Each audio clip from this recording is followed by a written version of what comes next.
Hi there, I'm Stella from Stella's Yarn Universe. In this knitting lesson, I will show you a common way of increasing, which is knitting into the front and the back of a stitch.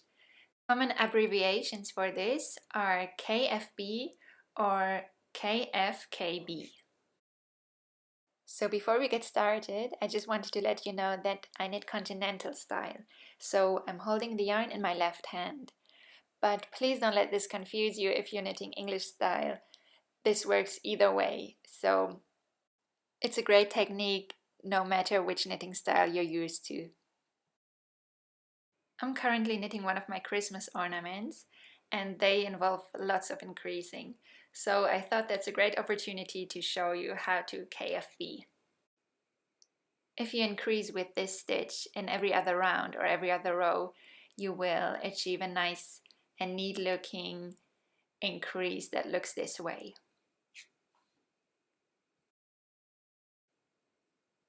In this round I will need to increase the 9th stitch, so I will go ahead and knit the first 8.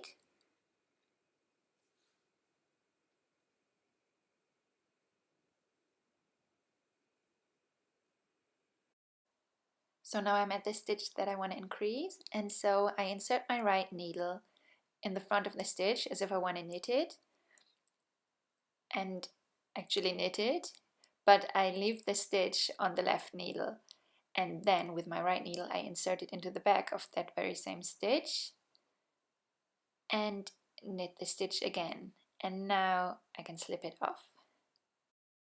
So let's try that again with the last stitch on the needle. So I'm just going to knit my 8 stitches again, and then we'll repeat that with the last stitch.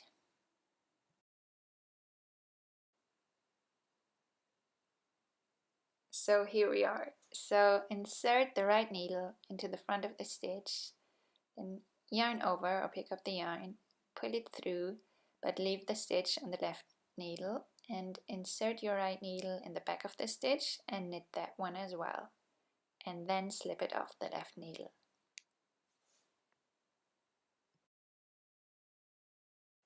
I hope you found this helpful. Please let me know in the comments if you have any questions. And if you enjoyed this and would like to learn more, make sure to subscribe to my channel and stay tuned for new videos on Wednesdays and Saturdays. Thank you so much for watching and happy creating!